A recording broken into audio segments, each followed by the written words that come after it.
Simply बताया। Google पर जाओ, यहाँ पे लिखो VS कोड, इंटर मारो, पहला लिंक आ जाएगा वेबसाइट का, यहाँ पर जाओ, यहाँ से डाउनलोड करो और इंस्टॉल कर लो। ठीक है, इतनी बात क्लियर सबको? जी sir. Yes yes sir. Sir. ठीक है, तो अब ये इंस्टॉल हो गया। अब अपने पास क्या करते हैं, सबसे पहले फ़ाइल बना लेते हैं। तो या तो अगर यहाँ पर तुम्हारे पास ऑप्शन आ रहे हैं तो यहाँ से बना लो, वरना सबसे अच्छा यहाँ पे जाओ, ओपन फोल्डर करो। यहाँ पर ओपन फोल्डर में जहाँ पर भी तुमको बनाना हो, डेस्कटॉप पे बनाना हो या कहीं पे भी बनाना हो, मैं डेस्कटॉप पे चलो बना लेता हूँ। मैंने यहाँ पे लिखा है, यहाँ पे क्लास 1। ठीक है, अब इसके अंदर यहाँ पे मुझे क्या चाहिए, मुझे एक CSS चाहिए। ठीक है, CSS का एक फ़ोल्डर बना लेते हैं। CSS का एक फ़ोल्डर बना के मैंने उसको क्लास 1 को ओपन कर लिया। अब देखो यहाँ पे मेरे पास CSS का फ़ोल्डर अपने आप बन गया है। अब मुझे यहाँ पे क्या फ़ाइल बनानी है, एक HTML की फ़ाइल बनानी है, क्योंकि ब्राउज़र में HTML ही रन करता है। तो एक HTML की फ़ाइल बना लेते हैं, index.html। कोई भी HTML की फ़ाइल होगी उसका एक्सटेंशन .html ये ज़रूर होगा। ठीक है, यहाँ तक क्लियर हुआ? जी सर। तो मैंने एक सर। HTML की फ़ाइल Yes, बना sir. ली, यहाँ पे HTMल की फ़ाइल ओपन कर ली। ठीक है, इस पर डबल क्लिक किया, ओपन हो गई यहाँ साइड में। उसके बाद हमें कुछ CSS भी चाहिए जिसको हम लगाएंगे। तो CSS के फोल्डर के अंदर जाकर यहाँ क्लिक करने के बाद यहाँ पे क्लिक करेंगे, हम बनाएंगे सैस से बनाएंगे style.scss। सैस और लेस बोला जाता है, ठीक है, लेकिन उसका एक्सटेंशन SCSS भी होता है और SSS भी होता है। तो उसमें ज़्यादा डीप में मत जाओ, अभी वो बताऊंगा बाद में क्या है क्या नहीं। लेकिन अभी हमको यहाँ पे SCSS बनानी है, SCSS बनानी है। और मैं यहाँ पे लिखता हूँ कुछ भी, बॉडी का बैकग्राउंड कलर रेड। ठीक है, मैंने यहाँ पे बनाया। इसको हम यहाँ पे वॉच सेस करते हैं। देखो जो हमने यहाँ पे एक्सटेंशन इंस्टॉल किया था ना, लाइव सेस कंपाइलर वाला, वो देखो यहाँ पर आ गया नीचे। अगर तुम्हारे पास ये नीचे नहीं आ रहा है, ये वाला और ये गो लाइव वाला, तो ये हमेशा चेक करना कि तुमने जो भी फोल्डर बनाया है वो कैसा बनाया है। ये काफ़ी बार होता है कि लोगों के पास यहाँ पे गो लाइव का ऑप्शन नहीं आता। वो भी क्यों आता है वो भी मैं तुम लोग को अभी बता दूंगा। तो इसलिए ये गो लाइव तभी आएगा जब तुमने किसी फोल्डर पे काम कर रहे होगे। अगर तुमने डेस्कटॉप की एक नॉर्मल HTML को ओपन किया फाइल यहाँ पे, फिर गो लाइव करोगे तो नहीं चलेगा ये। ठीक है, clear? Yes sir, yes sir. जी सर, क्लियर। अब मैंने यहाँ पे लिखा ये बैकग्राउंड कलर। अब इसको मैं यहाँ पे करूँगा वॉच सैस। तो देखो यहाँ पे इसने CSS style.css style.css.map फाइल, दो फाइल बनाई। अब एक तो चलो समझ में आता है ये पहला वाला, कि इसमें हम कलर वलर लिखेंगे या जो भी हम डिज़ाइन करना चाहेंगे वो हम इसके अंदर डिज़ाइन करेंगे। इसका क्या मतलब है मैप फाइल का? क्योंकि बहुत सारे लोग सोचते हैं कि यार मैप फाइल क्यों यूज़ करनी है, इससे से काम कर लेते हैं। तो होता क्या है मैप फाइल में, अभी बताता हूँ। देखो मैंने यहाँ पे पहले स्टूडेंट बनाया। ठीक है, मैं शॉर्टकट यूज़ कर रहा हूँ भाई, तुम लोग मत करना। ठीक है, क्योंकि मैं तुम लोग का टाइम बचाना चाहता हूँ कि ऐसा ना हो कि 1 घंटे क्लास में 3 घंटे चली जाए, इसलिए मैं शॉर्टकट्स यूज़ कर रहा हूँ। तुम लोग जैसा लिखा है वैसा ही लिखने की कोशिश करना। मैं बता देता हूँ कि कोई भी कोडिंग की फ़ाइल HTML के कैसे बनाते हैं। पहला हम यहाँ पे लिखते हैं डॉक टाइप। ठीक है, डॉक टाइप HTML का मतलब होता है कि जब इस फाइल को हम ब्राउज़र में रन करेंगे तो ब्राउज़र को पता चल जाएगा कि हमने कौन सा वर्ज़न लिखा है फाइल का, कि HTML4 है या HTML5 है। दो ही वर्ज़न होते हैं HTML के, 4 और 5, right? Yes sir, yes sir. ठीक है, तो इसको ब्राउज़र को पता चल जाएगा इस डॉक टाइप की मदद से कि अच्छा ये HTML5 है कि 4 है। दूसरा यहाँ पर तो होता है HTML टैग, क्योंकि हम HTML की फ़ाइल बना रहे हैं तो HTML का टैग लिखना ज़रूरी है। तो HTML का टैग एक बार ओपन होता है, एक बार क्लोज़ होता है। मैं चलो तुम लोग ऐसे करके बताता हूँ। ठीक है, पहले यहाँ पे मैंने लिखा डॉक टाइप। ठीक है, एक सेकेंड को मैं इसे लगाता हूँ जल्दी जल्दी, तो लेट हो जाएगा बहुत। इसको डिलीट कर देता हूँ। पहले यहाँ पर आया डॉक टाइप, जो उसको हम ब्राउज़र को पता चले कि कौन से वर्ज़न की फ़ाइल है। उसके बाद हम लिखते हैं यहाँ पे HTML, ये हमारा टैग बना। ये जो पहला टैग होता है उसको बोलते हैं ओपनिंग टैग, और जो पीछे वाला होता है उसको हम बोलते हैं क्लोजिंग टैग। कोई भी टैग होगा HTML के अंदर वो हमेशा ओपन और क्लोज़ होगा ही होगा। अगर तुम ये सोचो कि इसको हटा दें, सिर्फ ऐसे लिख दें, तो नहीं। तुम्हारी फाइल हो सकता है रन कर जाए, लेकिन वो जब तुम उसको चेक करोगे ना तो वहाँ पे बहुत सारे इश्यूज आएंगे। हो सकता है तुम्हारा कोड सही से काम ना करे, क्लिक इवेंट काम ना करे। तो अगर टैग क्लोजिंग और बंद नहीं हुए होंगे तो तुम लोग को बहुत दिक्कतें आएंगी। ठीक है, बात समझ में आई? जी Yes, सर। sir. हाँ, तो Yes, sir. HTML में जितने भी टैग हैं, अगर तुम लोग को टैग्स पढ़ने हैं तो दुनिया की सबसे अच्छी वेबसाइट जो मुझे लगती है W3 स्कूल। ठीक है, ये दुनिया की सबसे अच्छी वेबसाइट है कोडिंग सीखने वालों के लिए। यहाँ पे तुम HTML के अंदर चले जाओ, जो CSS सीखने है, जावास्क्रिप्ट, जो भी तुमको सीखना है तुम यहाँ पे आराम से चले जाओ। ठीक है, यहाँ पे तुमको सारे एक एक चीज़ बताता चला जाएगा। ठीक है, कि एलिमेंट्स इसके अंदर कौन कौन से होते हैं, एलिमेंट्स कैसे लगाते हैं। ठीक है, ये तुम यहाँ पर ट्राई भी करके देख सकते हो, सब कुछ इसके अंदर करके देख सकते हो, एक एक चीज़। जितने इसके अंदर टैग होंगे सारे तुमको एक एक करके बताएगा यहाँ पे। ठीक है, कि हेडिंग क्या है, पैराग्राफ क्या है, फॉर्मेटिंग क्या है, सब कुछ। तो अगर तुमको कुछ भी कन्फ्यूज़न लगे तो बस इस वेबसाइट पर जाओ, यहाँ पे आराम से ढूंढो, सर्च, आराम से प्रैक्टिस करो और मज़े लो। ठीक है, तो अपना ये हो गया HTML टैग। HTML टैग के बाद अपने पास दो टैग आते हैं। पहला होता है, कोई बताएगा? Sir head tag. हाँ, हेड टैग आया। हेड टैग के साथ एक और टैग आता है, क्या आता है, कोई बताएगा? टाइटल। टाइटल हेड के अंदर आता है। हेड के बाद से बॉडी आएगा। हाँ हेड के बाद बॉडी। हाँ, और बॉडी। हेड के अंदर टाइटल स्टाइल। इसके बाद आएगा बॉडी। अब देखो यहाँ पे HTML के अंदर ये दो टैग क्यों लिए जाते हैं वो भी बताता हूँ। हेड टैग का मतलब है कि अपने पास जो भी ब्राउज़र से रिलेटेड चीज़ें हैं, जो हमें ब्राउज़र को बतानी है, ना कि कंटेंट को बतानी है, जो कि नॉन फंक्शनल चीज़ है। अब इसके अंदर क्या क्या चीज़ें आती हैं हेड के अंदर? पहला आता है तुम्हारा टाइटल। ठीक है, टाइटल क्या होता है, मैं पहले इसको सेव कर देता हूँ फाइल को। इसको रन करने के दो तरीके हैं। पहले या तो तुम यहाँ से गो लाइव कर लो, ठीक, या तो यहाँ पर राइट क्लिक करो कहीं पे भी पेज में, यहाँ पे दिखाएगा तुमको ओपन विथ लाइव सर्वर। ठीक है, ओपन विथ लाइव सर्वर करो, देखो तुम्हारी फाइल यहाँ पे ओपन हो गई। अब मैं यहाँ पे दोनों को साइड बाय साइड कर देता हूँ ताकि तुम लोगों को चीज़ें समझ में आती रहें। ठीक है, Yes, sir. चीज़ें दिख रही हैं, समझ में आ रही हैं? Yes, sir. अब देखो यहाँ पर ये टाइटल है। मैंने टाइटल का काम क्या होता है कि ये अभी देखो यहाँ पर इस जगह पर क्या लिखा हुआ है, यहाँ पर पेज का पाथ लिखा हुआ है, क्योंकि यहाँ पर कोई टाइटल नहीं है। तो बाय डिफ़ॉल्ट जो भी जिसका पाथ होगा ये वहाँ पर इसको ये शो करने लग जाएगा। ठीक है, अब अगर मैं यहाँ पर लिख दूँ, लिखता हूँ होम, तो इसने यहाँ पे क्या किया, यहाँ पे इसने इसका टाइटल पेज का चेंज कर दिया।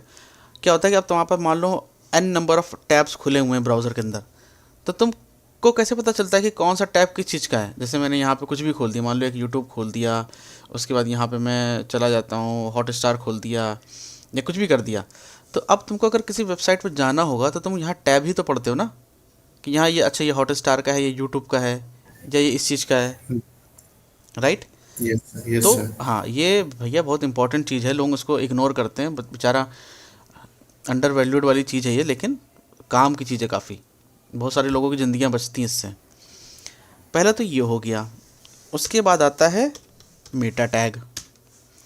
ठीक है, मेटा टैग के अंदर बहुत सारी चीज़ें होती हैं जो हम इसके अंदर देते हैं, कैरेक्टर UTF दे देते हैं, या और भी बहुत सारी चीज़ें होती हैं। ठीक है, वो हो गया। उसके बाद जो नॉन फंक्शनल चीज़ है वो होती है हमारी CSS। अब हम CSS यहाँ पे कैसे देते हैं, हम यहाँ पे लगाते हैं लिंक टैग। ये टैग तुम्हारा सेल्फ क्लोजिंग टैग होता है। देखो दो टाइप के टैग होते हैं HTML के अंदर। जैसा पहला देखो तुम्हारा ये था बॉडी, हेड, HTML। इसमें क्या होता है कि एक टैग ओपन होगा ये वाला, तो दूसरा टैग भी क्लोज होगा ही होगा हर हालत में। दूसरा होता है सेल्फ क्लोजिंग टैग। अब देखो मैंने यहाँ पे डॉग टाइप का टैग बनाया था, लेकिन इसको कहीं क्लोज नहीं किया, राइट? जी सर। जी सर। क्यों? क्योंकि ये तुम्हारा सेल्फ क्लोजिंग टैग है। वैसे तुम्हारा ये जहाँ पे होता है लिंक वाला, जिससे हम CSS लगाते हैं। अब मैंने यहाँ पे CSS बनाई थी फोल्डर के अंदर, मैं यहाँ पे जाता हूँ, कंट्रोल स्पेस दबाऊँगा तो मुझे यहाँ पे दिखा देगा ड्रॉप डाउन की तरह। मैंने इस पर क्लिक किया CSS पे गया, यहाँ पे लगा दिया। ठीक है, अब मेरे यहाँ पे CSS लग गई, देखो बैकग्राउंड कलर रेड हो गया। क्यों? क्योंकि मैंने जो बॉडी टैग है, बॉडी टैग को मैंने बैकग्राउंड कलर रेड कर दिया था यहाँ पे। अगर मैं इसको यहाँ पर ग्रीन लिख दूँ तो ये ग्रीन हो गया। किसी भी वेबसाइट में बैकग्राउंड कलर ऐसे ही दिया जाता है। जी सर। आई बात समझ में? पहली चीज़ क्लियर हुई? Yes sir. Yes, जी sir. Sir, yes sir. ठीक है कामाक्षी, समझ में आई? Yes, sir. ठीक है, उसके बाद ये हो गया अपने पास। उसके बाद और भी चीज़ें होती है, अगर तुमको GS लगाना चाहो या कुछ और लगाना चाहो तो वो सारी चीज़ें यहाँ पर आ जाती हैं। ठीक है, अब इसको मैं हटा देता हूँ। अब मैं अपना शॉर्टकट यूज़ करूँगा। तो देखो अपना टाइटल था यहाँ पे, इसको डॉक्यूमेंट ही रहने देते हैं, यहाँ पर डॉक्यूमेंट आ गया। अब CSS हट गई, क्यों? क्योंकि मैंने यहाँ पे CSS लगाई नहीं है हेड के अंदर, तो मैं यहाँ पे CSS लगा देता हूँ। ठीक है, ये लगा दी।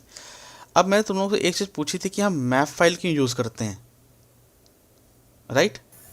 यस तो सर। अब देखो मैप फाइल क्यों यूज़ करते हैं। अब अगर मैं यहाँ पर एक क्लास बनाऊँ डॉट देवेश से, और इसके अंदर मैं लिखूँ background colour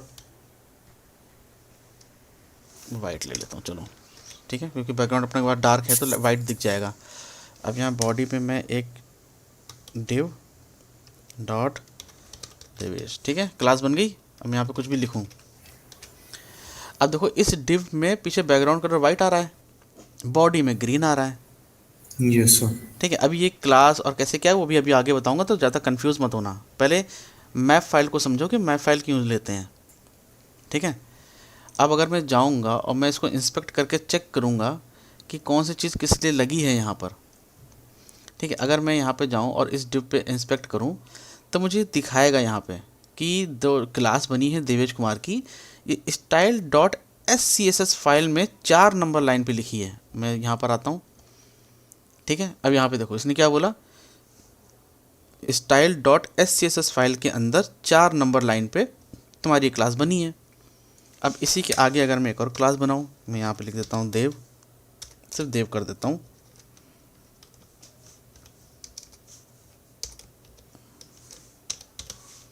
background colour red. ठीक है, अब मैं इस देवेश की जगह यहाँ पे सिर्फ देव क्लास लिख देता हूँ। ठीक है, तो अब जब मैं देव पे जाऊँगा इंस्पेक्ट करूँगा तो मुझे बता देगा कि देखो style sheet dot SCSS file के अंदर तुम्हारी 7 नंबर लाइन पे तुम्हारी ये क्लास बनी हुई है। तो ये उनके लिए भाई भगवान का वरदान है जो डेवलपर्स हैं, जो फ्रंट एंड पे काम करते हैं। अगर मैं इस फाइल को ना बनाऊं, ठीक है, इस फाइल को अगर मैं यहाँ से फॉर एग्जांपल डिलीट कर दूं, ठीक है, तो अब तुमको बोलेगा कि स्टाइल डॉट CSS के अंदर 9 नंबर लाइन पे लिखी है ये, लेकिन जो CSS की फ़ाइल है, ठीक है, उसके अंदर तो n नंबर ऑफ लाइन का कोड हो सकता है, क्योंकि जो फाइल वेबसाइट बनती हैं उसमें 20-20 हज़ार 30 हज़ार लाइन का कोड होता है CSS का। यस तो तुम सर। किस नंबर लाइन पे कैसे क्या चेक करोगे?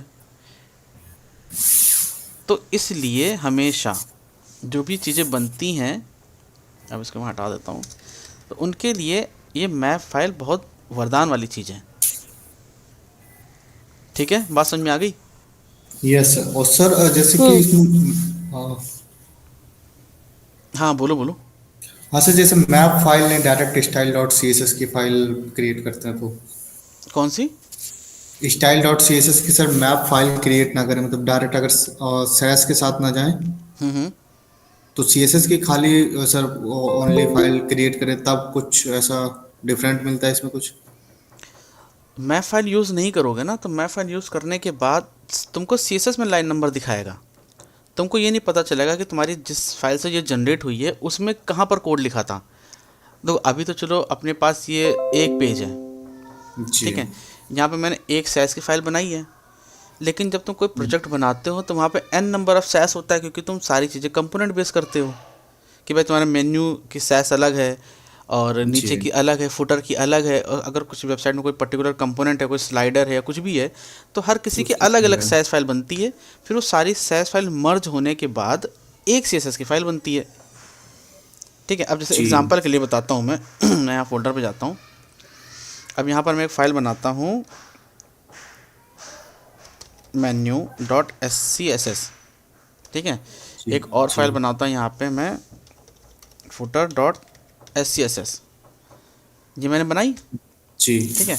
अब स्टाइल के अंदर मुझे क्या करना पड़ेगा, मुझे इंपोर्ट करना पड़ेगा। Yes sir.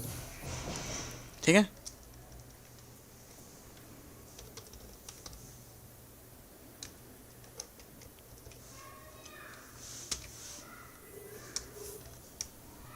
एक सेकंड रुकना है ज़रा, कुछ अटक रहा है इसमें साला। सर इसमें एक तो एक्चुअली ये होता है कि एस सी एस एस की फाइल्स मतलब जितनी भी फाइल्स बनी उसको मर्ज करके एक स्टाइल सी एस एस की फाइल बना देते हाँ हाँ, एक सेकंड चाचा, एक सेकंड देखो। अब होता क्या है, अब मैंने यहाँ पे इंपोर्ट बनाया, ठीक है। URL नहीं करते हैं यहाँ पे, URL की ज़रूरत नहीं है। मैंने यहाँ पे डायरेक्ट फाइल ली। अब मैं यहाँ पे लेता हूँ मेन्यू, ठीक है। हैं। यस अब अपने पास दो फाइल है ना, यहाँ पे मैंने लगाया कॉमा, इंटर मारा, ऐड इंपोर्ट। URL लेना नहीं है क्योंकि बहुत लंबा तो पर्टिकुलर कहीं जाना नहीं है, सर। Yes sir. ठीक है। ये किया, इंटर मारा, आ गया फुटर, वोटर। ठीक है। तो अपने पास यहाँ पे दो फाइल आ गई।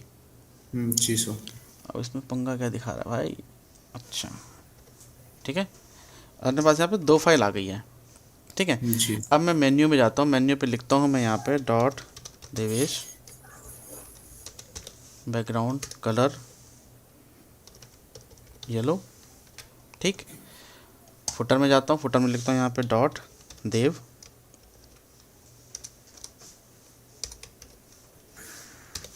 बैकग्राउंड कलर रेड, ठीक है।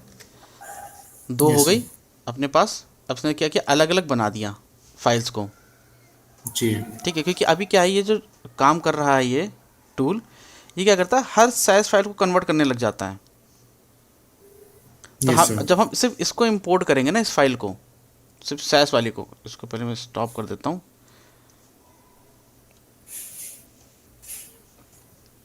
ये वॉचिंग है ना, इसको बंद कर दिया मैंने, इसको डिलीट कर देते हैं। ये हो गया। अब मैं सिर्फ साइज वाली फाइल को यहाँ पे करता हूँ वॉच। लेकिन ये अभी क्या है ना कि इसकी वजह से ना ये इन दोनों को भी कर दे रहा है, क्योंकि ये एक ही फोल्डर में रखे हुए हैं। तो उस केस में जी क्या होगा, जब तुम अपने इसको रन करोगे ना पेज को, तो तुमको ये दिखा देगा कि कौन सी क्लास तुम्हारी, इसको तो चलो छोड़ ही दो, इसको CSS को इग्नोर मार देना भी, ठीक है। अब मैं यहाँ पर गया, यहाँ पे देव था, ठीक है। और अपने पास एक देवेश क्लास बनाई थी, यस सर। अरे यार देव देवेश हो गया, ठीक है। तो दो हैं। अब देखो, एक में बैकग्राउंड कलर रेड आ रहा है, एक में येलो आ रहा, लेकिन क्लास मैंने अलग अलग में लिखी हुई है, एक मेन्यू में है और एक फुटर में है। अब जब तुम इसको डिबग करके चेक करोगे यहाँ पर, तो तुमको दिखा देगा कि कौन सी फाइल, क्लास जो है ना, किस फाइल के अंदर बनी है। देखो यहाँ पे देव, ये फुटर के अंदर दिखा रहा है कि फुटर वाली जो फाइल है उसके अंदर एक नंबर पे लिखा हुआ है, देखो फुटर पे यस एक नंबर से बनी हुई है। और जब मैं यस दूसरे पे सर। जाता हूँ नीचे, तो दिखा देगा मुझे कि मेन्यू वाली जो सैस फाइल थी उसमें एक नंबर लाइन पे लिखा हुआ है यहाँ पर ये। तो मैप फाइल बेसिकली करती ये है कि तुमको ये बता देती है कि तुम्हारी जो क्लास है वो किस फाइल में किस नंबर से आ रही है। जी हाँ, तो ये भाई साहब बहुत ज़रूरी चीज़ है, जो भी डेवलपर काम करते हैं ना उन सब के लिए। इसमें पहले मैं स्टॉप कर दूँ सैस को और सारे डिलीट कर देता हूँ, ठीक है। जी सर। अब इनको दोबारा चला देते हैं भाई साहब को। Yes sir. अब इनको हटा दे क्योंकि ये एरर देगा ना, क्योंकि इंपोर्ट के लिए कोई फाइल ही नहीं है इसके पास। चलो, ये हो गया। यहाँ तक चीज़ समझ में आई कि हम मैप फाइल को क्यों यूज़ करते हैं, Yes, sir. Yes sir. Yes, sir. ठीक है। तो दो चीज़ें हैं अपने पास। पहला कि अगर हमको HTML में कुछ लिखते हैं तो वहाँ पे दो टाइप के टैग होते हैं। पहला होता है सेल्फ क्लोजिंग, जैसे कि तुम्हारा डॉक टाइप हो गया। दूसरा होता है टैग, जिसको हम ओपन और क्लोज करते हैं, ओपनिंग टैग और क्लोजिंग टैग। तो देखो, जैसे मैंने यहाँ पे ओपनिंग टैग करा है, तो यहाँ पे क्लोजिंग टैग भी है।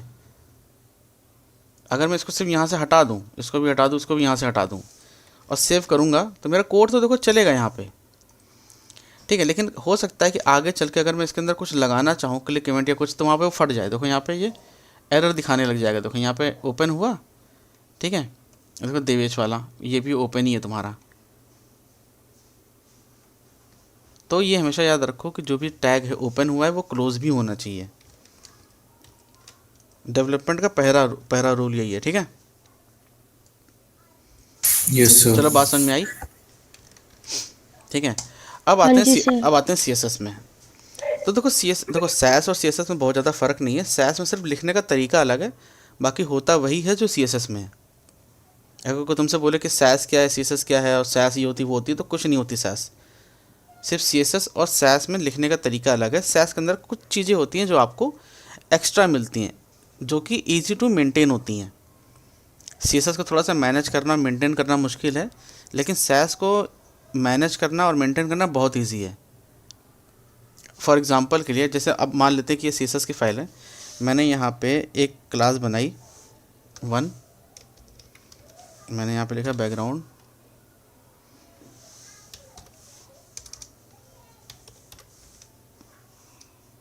अच्छा नंबर नहीं लेगा ये, ऐसे लिखता हूँ 1, ठीक है।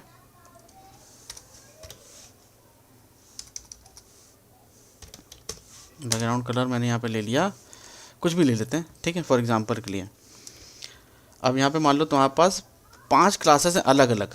जैसे यहाँ पे 1 दे देते हैं, 2 3 4 5 6 तक ले लेते हैं, क्योंकि वरना मुझे भी टाइप करने में बहुत टाइम लगेगा।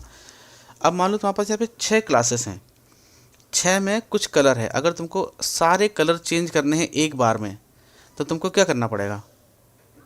तुमको हर एक क्लास में जाके इसका कलर चेंज करना पड़ेगा। जैसे मुझे इसको ग्रीन करना है, तो यहाँ पे मैंने इसको ग्रीन किया, फिर ये कॉपी करके मुझे सब में पेस्ट करना पड़ेगा, यस सर। है ना। जी सर। Yes sir. ठीक है, ये करना पड़ेगा यहाँ पे।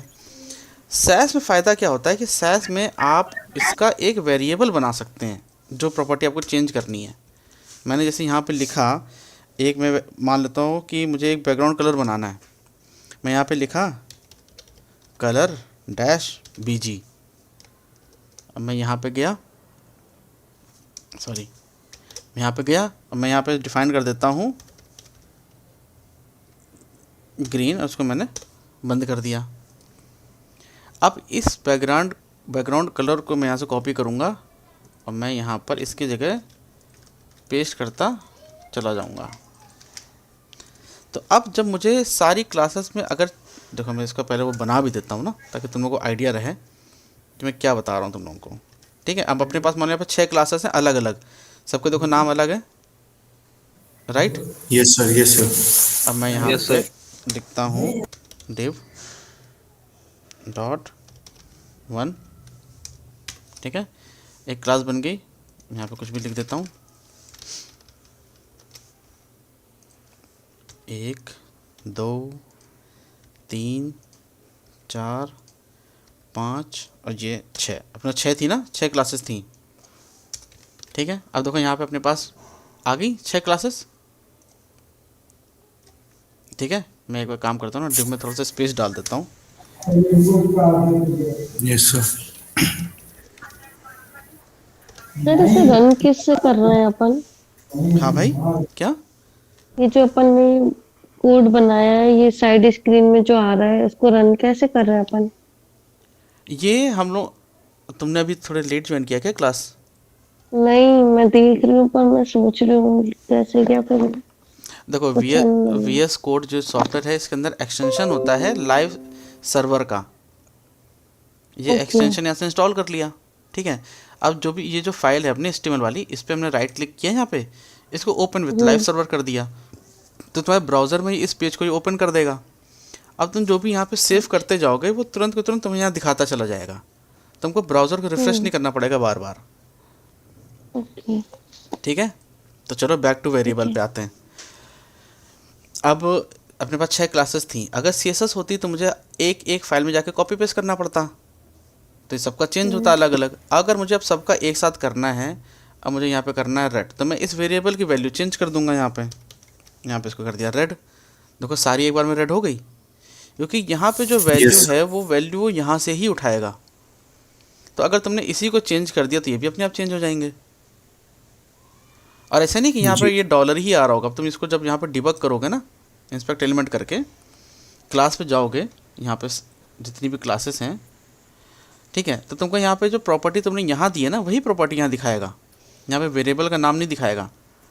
तुम चाहे इस पर चले जाओ, इस पर चले जाओ, देखो क्लासेस चेंज हो रही है यहाँ पे, ये देखो 4 हो गई, 3 हो गई, जिस पे भी क्लिक करूँगा वो दिखाएगा यहाँ पे, ठीक है। अब इसको अगर मैं यहाँ पे कुछ भी कर देता हूँ, मान लो मैं कर देता हूँ एक कलर ले लेता हूँ, कोई भी ग्रे ले लेता हूँ, तो देखो इसने ग्रे कर दिया। तो सैस यूज़ करने का सबसे एडवांटेज बस यही है कि आपको ये इजी टू मेंटेन और इजी टू मैनेज है, वरना CSS में और इसमें इतना कोई फ़र्क नहीं है, सारी सेम प्रॉपर्टीज़ हैं जो CSS की, जो सैस में भी आती हैं, ठीक है। हाँ यस सर। हाँ दिलीप पूछो। Yes sir. हाँ सर, और सर इसमें जैसे बैकग्राउंड कलर सर, जैसे कि अलग अलग देना है सारे क्लासेस में, तो अलग अलग वेरिएबल्स बनाने पड़ेंगे इनके हाँ सारी क्लासेस अलग के। अलग बनाने पड़ेंगे। ये सर, तो देखो उसमें सर देखो सेम क्लास में तो तुम वैसे भी कुछ नहीं कर सकते, ठीक है। जी अब जैसे मान लो तुमने यहाँ पर जैसे इसी में एग्जांपल ले लेते हैं, जो मैंने अंडू कर दिया सारा, ठीक है, इसमें दोबारा कर देते हैं। देखो अब अगर यहाँ पे तुम्हारे पास अगर ये सारी क्लासेस एक ही होती, ठीक है, जी अगर तुम्हारे पास ये सारी क्लासेस एक ही है मान लो, ठीक है, तो इसको हटा देते हैं यहाँ से। अपने पास अब एक ही क्लास है ना जो हम मल्टीपल जगह यूज़ कर रहे हैं, जी अभी सर। एक क्लास है जो मल्टीपल जगह यूज़ कर रहे हैं। यहाँ पे बैकग्राउंड कलर नहीं दिया था, यहाँ पे रेड, ठीक है, सॉरी एरर आ रहा था, रेड कर दिया। अब अगर तुम्हारी जब क्लास ही एक है जो मल्टीपल यूज़ हो रही है, तो अगर तुम चेंज करना चाहो तो कर ही नहीं सकते, अनटिल अनलेस कि अगर तुम यहाँ पे तुमको कोई एक और चीज़, तो यहाँ पे कोई और क्लास बनाओ, दूसरी क्लास बनाओ यहाँ पे, ठीक है। तो सर जैसे वेरिएबल बनाते हैं ये कलर बीजी का सर, हाँ तो देखो ऐसे ही सर देखो बता रहा हूँ ना, देखो अब तुमने यहाँ जी पे बना दिया BGS, ठीक, जी सर। एग्जाम्पल के लिए ये लिया। अब तो इसके अंदर ले लेते हो मान लो ग्रीन, ठीक है। तो अब इस Yes. दूसरी क्लास के अंदर तुम इस वेरिएबल को यूज़ कर लो यहाँ पर। इसमें सर बार बार कोड लिखने के झंझट नहीं रहेंगे, मतलब अब खाली वेरिएबल्स को टाइप करना हाँ रहेगा। अब जैसे मान लो, अब या देखो अभी तो हम इनिशियल स्टेज पे एक ही दो डिव है यहाँ पे, एक ही Yes, जो sir. चीज़ है। और जब पूरी वेबसाइट बनाओगे तो उसके अंदर हज़ारों डिव होएंगी, हज़ारों। सैकड़ों डिव होएगी, ठीक है। तो तुम उसको कैसे मैनेज करोगे? तो उसके लिए क्या होता है कि एक वेरिएबल बना दिया कलर्स का, वो हर जगह कर रहा है। अब इसी वेरिएबल में कलर ही नहीं होता, इस वेरिएबल में तुम कुछ भी डाल सकते हो यहाँ पे। अब तुम यहाँ पे मान लो लिख दो यहाँ पे 10px, तुमने लिखा यहाँ पे 10px, ठीक है। Yes, sir. अब इस 10px की वैल्यू को तुम कहीं पे भी ले सकते हो जहाँ पे पिक्सल्स में वैल्यू आती हो। जैसे तुम यहाँ पे लिख सकते हो मार्जिन, मार्जिन लेते हो। अब तुम यहाँ पे इस कलर बीजी को ले लो, और इसका वेरिएबल डाल देते तो वो ये डाल दिया। बैकग्राउंड कलर Apply तुम ये वाला ले लो यहाँ पे, ये देखो। अब इसने क्या किया, देखो बैकग्राउंड कलर भी ले लिया तुम्हारा, और तुम्हारे जो स्पेसिंग थी मार्जिन जो तुमने लगाई वो भी यहाँ ले ली। अब इसकी वैल्यू को अगर मैं बढ़ाऊँ यहाँ पे 30 करूँ और सेव करूँ, देखो क्या हुआ, बढ़ गया। बढ़ गया सर। 50 सर कर दूँ, एक्चुअली देखो। जी हाँ पूछो। सर मार्जिन जैसे कि इसमें वैल्यू 50 की देनी, तो सर मार्जिन पैडिंग मतलब किसी में भी हम लोग इसकी वैल्यू दे सकते हैं जिसमें पिक्सल में वैल्यू डालनी हो। किसी में भी अगर तुम यहाँ पे तुम फॉन्ट भी ले लोगे ना, फॉन्ट साइज, जी फॉन्ट साइज ले लोगे, फॉन्ट साइज में भी इसको लगा दोगे ना, इसकी ये इस वेरिएबल वेरिएबल को। लगाते अरे हैं, जी। कॉपी नहीं हो रहा भाई, क्या हो गया, गुस्सा हो गया क्या ये? चलो ये हो गया, तुम यहाँ पे लगा दो, लो, ठीक है, और सेव कर दो, देखो। तो ये सर इजी हो जाता है काफी ज्यादा, तुम बार भाई बार टाइप करने से पहले। तुमको मान लो पैडिंग में भी लेना है, पैडिंग में ले लिया, इसको लगा दिया, सेव कर दिया, लो देखो पैडिंग में इसकी वैल्यू आ जाएगी। अब तुम्हें Yes, जहाँ पर भी चेंज करना, मान लो तुम चाहते हो कि अब ये ठीक है 50-50 आ रहा था, नहीं यार 50-50 ज़्यादा, तुमने 10 कर दिया, सब में 10 हो जाएगा। सब में 10 हो गया, तुम 30 कर दो। तो एक वेरिएबल से तुम मल्टीपल चीज़ें मैनेज कर सकते हो। यस तो ये सैस की ब्यूटी है। ये बढ़िया है सर। हाँ हाँ पूछो कामाक्षी। सर जैसे कि अभी जो कलर आ रहा है बैकग्राउंड वो पूरी एकदम लाइंस आ रही हैं। अगर हमें कलर सिर्फ उतना ही रखना है जितना हमारा कंटेंट है, तो हमें फिर इसके पैडिंग वगैरह में चेंजेस करने होंगे। नहीं नहीं नहीं नहीं, वो अब उस पर भी आ रहा हूँ मैं आगे, ठीक है, वो बताता हूँ। चलो अभी तुमने पूछ लिया तो बता देता हूँ। HTML के अंदर अपने पास जो टैग होते हैं ना, वो दो टाइप के होते हैं। पहला होता है तुम्हारा डिस्प्ले ब्लॉक। ब्लॉक का मतलब होता है जैसे कि ये डिव, अब मैंने लिखा तो यहाँ पे थोड़ा सा है, लेकिन ये भाई साहब ये पूरे पेज पे फैल गए, ठीक है। Yes sir. उसके बाद होता है तुम्हारा इनलाइन ब्लॉक एलिमेंट, ठीक है, वो होता है तुम्हारा जैसे स्पैन, स्पैन, ठीक है। मैं इसको भी स्पैन कर देता हूँ, क्योंकि जो भी ओपनिंग टैग होगा क्लोजिंग टैग होगा, ठीक है। अब स्पैन में आ जाते हैं, ठीक है, इसको भी फ़िलहाल मैं क्लास सेम ही कर दे रहा हूँ, ठीक है, ताकि समझ में आए। अब देखो यहाँ पर क्या है, जितना कंटेंट था उसने उतना ही स्पेस लिया, इंस्टेड ऑफ कि पूरी जगह फैल गया हो ये, यस सर। ठीक है। ओके। आई बात समझ में सबको? Yes sir. Yes sir. चलो ठीक है, तो दोबारा से मैं एक बार रिवाइज कर रहा हूँ। पहला, HTML के अंदर दो टाइप के टैग होते हैं। पहला सेल्फ क्लोजिंग टैग, ठीक है, दूसरा होता है क्लोजिंग टैग, जिसमें एक ओपनिंग टैग होता है और एक क्लोजिंग टैग होता है, ठीक है, जिसको तुम पेयर भी बोल लो, एक पेयर वाला टैग और एक अनपेयर टैग, ठीक है, समझने के लिए। यस यस ठीक। सर। दूसरा हो गया, उसके बाद हम जब कोई HTML का पेज बनाते हैं तो HTML पेज का एक्सटेंशन होता है .html, और जो सैस बनाते हैं उसका होता है फाइल का नाम .scss। फाइल का नाम तुम कुछ भी लिख दो, होम लिखो, इंडेक्स लिखो, अपना नाम लिखो, कोई फ़र्क नहीं पड़ता। उसका जो एक्सटेंशन है वो .html होना चाहिए, जिसको जो ये होता है, जैसे मैंने लिखा ना index.html, तो ये HTML जो है वो इसका एक्सटेंशन है। style.scss, ये SCSS इसका एक्सटेंशन है, ठीक है, ये हो गया। उसके बाद किसी भी HTML पेज के अंदर तीन टैग हैं जो होते ही होते हैं। पहला है तुम्हारा HTML टैग, दूसरा हेड और बॉडी। हेड के अंदर हम वो चीज़ें लिखते हैं जो कि नॉन परफॉर्मेंस वाली होती हैं या नॉन फंक्शनल होती हैं, ठीक है। अब जैसे तुम्हारा ये HTML है जो हम यहाँ पर डिव लिख रहे हैं, ये तुम्हारा काइंड ऑफ फंक्शनल है, क्योंकि ये डेटा को रेंडर कर रहा है पेज के अंदर। ऐसा कोई जावास्क्रिप्ट नहीं कि हम क्लिक कर रहे हैं तो लाल पीला हो रहा है या कुछ पॉपअप आ गया, वो चीज़ नहीं, फंक्शनल उस टर्म्स में नहीं। लेकिन इसका काम है कि तुम्हारा जो भी डेटा है उसको ब्राउज़र में रेंडर करके शो कराना, ठीक है, गॉट इट। अब अगर तुम Yes, sir. ये मान लो कि मैं इसको ना लूँ, ठीक है, मैं चाहता हूँ कि जो टाइटल वाला टैग है इसको मैं बॉडी के अंदर लगा दूँ।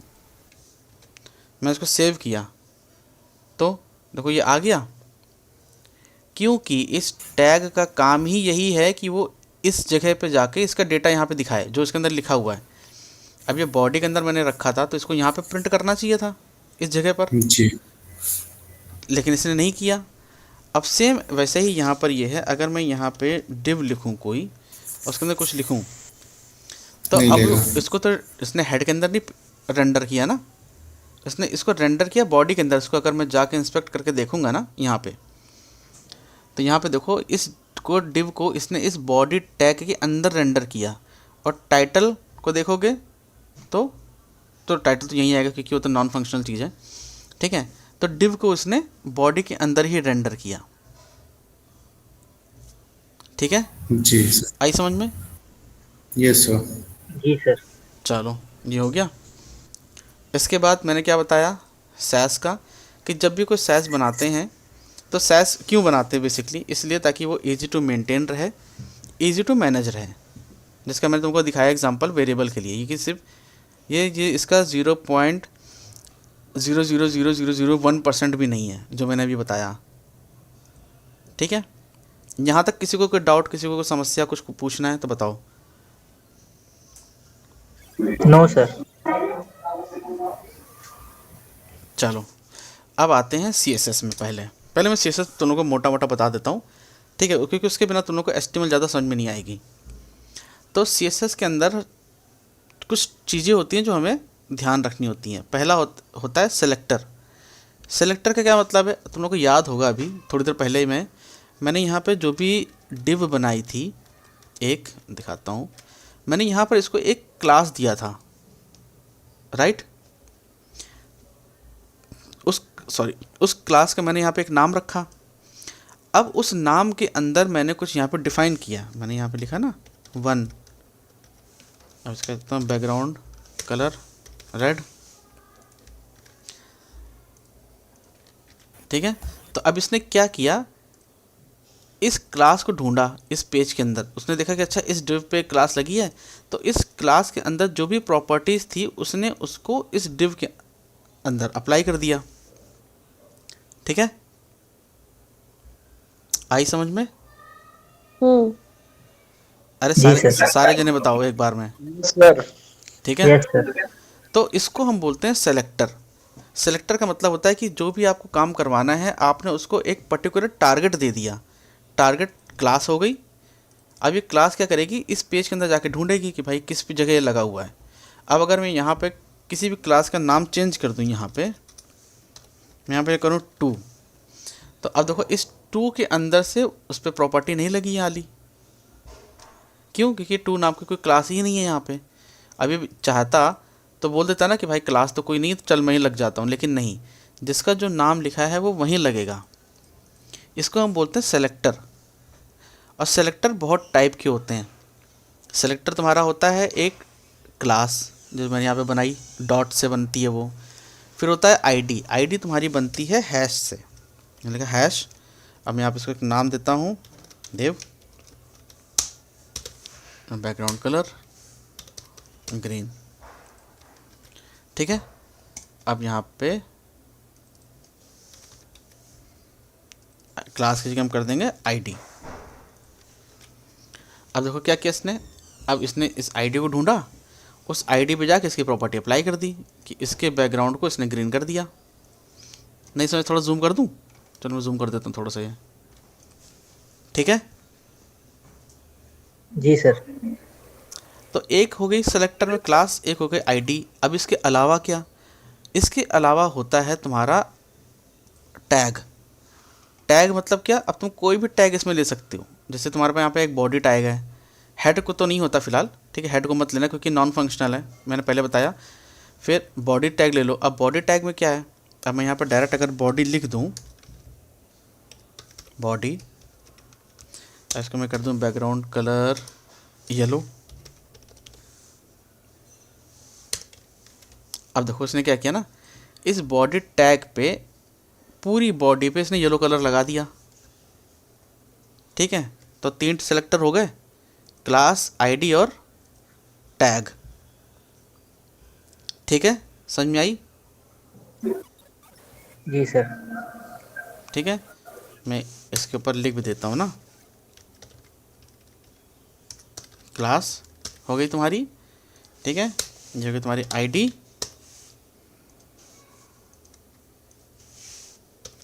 ये हो गई आईडी, इसके बाद हो गया तुम्हारा टैग, ठीक, ठीक है, टैग हो गया। अब टैग के बाद दूसरा क्या होता है, टैग के बाद होता है तुम्हारा एट्रीब्यूट। एट्रीब्यूट चलो मैं आगे बताता हूँ वरना तुमको कन्फ्यूजिंग हो जाएगी, ठीक है। क्लास दे हो गया आईडी और सेलेक्ट टैग। अब टैग के बाद भी इसमें एक चीज़ और आती है जो होता है हमारा पेरेंट और चाइल्ड, जिसको हम बोलते हैं फैमिली सिलेक्शन, या टेक्निकल टर्म्स में बोलते हैं नेस्टिंग, ठीक है। नेस्टिंग, नेस्टिंग में क्या होता है, अब मान लो यहाँ पे मैंने एक, हटा देता हूँ सारी, हटा दूँ ना सारी चीज़ें, ठीक है। अब यहाँ पे मैंने एक डिव लिया, ठीक है, ये डिव है, इसके अंदर देखो कुछ नहीं लगा हुआ है अभी, कोई क्लास व्लास कुछ नहीं, ब्लैंक है पूरा ये। अब इसके अंदर मान लो मैंने एक पी टैग ले लिया, पी टैग ले लिया, पैराग्राफ टैग जिसको बोलते हैं। अब उसके अंदर कुछ मैंने लिखा, अब मैं चाहता हूँ कि इस पैराग्राफ पे क्लास लग जाए, तो मैं क्या करूँगा, यहाँ पे नेस्टिंग में पहले यहाँ पे डिव टैग ले लूँगा, डिव टैग के बाद मैंने ब्रैकेट बंद किया, ठीक। हाँ कोई बात नहीं है, बाकी मैं इसकी रिकॉर्डिंग अभी यूट्यूब पर भी डाल दूँगा, तो तुम वहाँ से भी देख लेना, कोई प्रॉब्लम नहीं है, ठीक है। चलो चलो बाय बाय बेटा बाय। ये हो गया तुम्हारा, ठीक। उसके बाद अब तुम इसके अंदर गए, तुमने यहाँ पे लिखा पी टैग लिया, इसको बंद किया, अब यहाँ पे तुमने लिखा बैकग्राउंड कलर रेड। तो अब देखो क्या हुआ, इसने पहले डी टैब को डिव को सर्च किया, फिर div के अंदर जैसे p टैग इसको मिला, इसने p को लगा दिया। अब दूसरा है, अगर मान लो यहाँ पर मैंने एक स्पैन टैग ले रखा होता, ठीक है। अब इसने स्पैन पर नहीं लगाया भाई div के अंदर, क्योंकि उसको सिर्फ p मिला, तो उसको हमने इसको बोला था कि भाई जो भी तुम्हारे पास p टैग आएगा उस पर लगा देना ये, तो उसने सिर्फ p पे लगाया। अब अगर इसको मैं ये बोल दूँ कि स्पैन पे भी लगा दे, मैंने स्पैन टैग भी ले लिया। स्पैन टैग के बाद मैं इसी को कॉपी कर देता हूँ, अब इसने स्पैन पे भी लगा दिया। अब इस div के अंदर तुम जो जो टैग डिफाइन करते जाओगे अपने अकॉर्डिंग उस टैग पे प्रॉपर्टी लगाता जाएगा। अब अगर तुम्हारे पास यहाँ पे दोनों में कॉमन प्रॉपर्टी है कि हाँ भाई ये भी सेम है ये भी सेम है, तो इसको सबसे अच्छा तरीका करने का क्या है, हटाओ p टैग पे जाओ, यहाँ पे लगाओ कॉमा, इसके आगे लिख दो स्पैन, तो अब ये p और स्पैन दोनों पे लगा देगा। देखो, तो इस चीज़ को हम बोलते हैं नेस्टिंग। इतनी समझ में आई? जी sir. Yes sir. Yes sir. Sir हाँ सर जैसे पी टैग को सर दूसरी प्रॉपर्टी देने और स्पैन को अलग अलग तो नेस्टिंग करके अलग अलग लिख सकते हैं ना, हाँ, जैसे अभी मैंने जैसे यहाँ आपने पे, पहले बताया था। हाँ सेम, हाँ एग्जैक्टली। अब जी। चलो मैं एग्जांपल दे ही देता हूँ। अब मान लो p टैग है, तो मैं इसका फॉन्ट का साइज़ रखना है 30, पिक्सल। ठीक। अब इसका तुमको फॉन्ट साइज़ छोटा रखना है, अब तुम यहाँ पे दो फॉन्ट साइज़ यहाँ पे देते हैं दूसरा, यहाँ पे देते हो तुम 20, यस तो सर। देखो ठीक है। अब जी। इसमें एक और चीज़ भी होती है, ठीक है। अब तुमने इस बैकग्राउंड को कॉपी करो, ठीक है। अब ऊपर जाओ p कॉमा स्पैन, अब इसके अंदर ये लिख दो। अब इन दोनों से ये चीज़ें हटा दो। मतलब जिसको सर दोनों सिमिलर प्रॉपर्टी देनी है वो ऊपर जाके लिख सकते हो, उसका कुछ अलग डिफाइन करना है हाँ उसको सिंगल सिंगल करके। एग्जैक्टली जो कॉमन Yes, चीज़ है sir. उसको एक के साथ लिख दो कि भाई इसमें इन सब में कॉमन लग जाए, जो तुमको अलग और- करना है वो अलग से तुम यहाँ पे लिख दो। उसमें होगा क्या Yes. कि आगे चल के तुमको मेंटेन करने में आसानी रहेगी। जी। अभी सेम अगर मान लो यहाँ पर एक वेरिएबल होता तब तो ठीक है कि भाई चलो भाई तुमने एक जगह वेरिएबल चेंज करोगे वो हर जगह हो जाता, लेकिन अभी हमने यहाँ पे हार्ड कोडेड लिखा हुआ है, तो इसकी वैल्यू हमें यहीं पर ही आके चेंज करनी पड़ेगी। तो इसलिए सबसे अच्छा तरीका ये है कि जो कॉमन है उसको एक जगह कॉमन में डाल दो, फिर जो तुमको अलग करना हो तुम अलग करते चले जाओ, सिंपल। हाँ अखिलेश पूछो। मैंने पी को पहले जो है बैकग्राउंड कलर रेड दे दिया, हम्म फिर बाद में उसे ग्रीन दे दिया, तो वो कौन सा लेगा फिर? जो तुम्हारा सर लास्ट कौन सा आएगा, बैकग्राउंड लेगा फिर? जो लास्ट आएगा। चलो ये बहुत सही चीज़ है, तुमको इसका भी एग्जांपल देते हैं। यहाँ पर मैंने मैं 2 क्लास बनाता हूँ सेम नाम की, ठीक है। मैंने यहाँ पे ले ली, यहाँ पे मान लो एक क्लास बनाई दिल्ली, बैकग्राउंड कलर इसमें दिया मैंने ग्रीन, ठीक है, और दूसरे में दे दिया मैंने यहाँ पे येलो, ठीक है। अब मैं यहाँ पर गया, मैंने यहाँ पे एक डिव बनाई, इसके अंदर मैंने कुछ लिख दिया, ठीक है। दिल्ली आ गई, ठीक है, दिल्ली सही है ना, बैकग्राउंड कलर ग्रीन। येलो का चेंज कर दीजिए कुछ सर। हाँ येलो चेंज नहीं हो रहा ना, क्योंकि येलो के साथ येलो मैच हो गया, जी सर। ग्रे कर देते हैं, देखो ठीक है।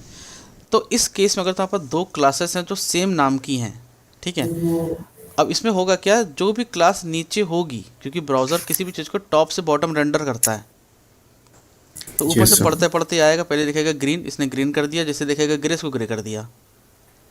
अब इसी को अगर मैं ग्रीन को नीचे कर दूं, ठीक है, ग्रीन हो जाएगा। मैं ग्रीन को नीचे कर दूं तो देखो क्या होगा, सेव किया, ग्रीन को ले लिया। तो जो भी होता है ब्राउज़र में टॉप से बॉटम रेंडर होता है, जो लास्ट प्रॉपर्टी उसको मिलेगी वो उसको अप्लाई कर देगा।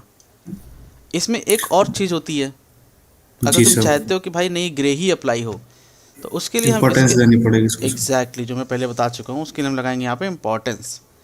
अब ये भाई साहब ग्रीन ही रहेगा, तुम चाहे इस ग्रीन को, ये ग्रे ही रहेगा, इसको तुम चाहे ऊपर रख दो इसके, और चाहे नीचे रख दो, तुम नीचे भी कॉपी करके एक बार नीचे भी रख दो, जी सर। ये तब भी भाई साहब ग्रे ही रहेंगे।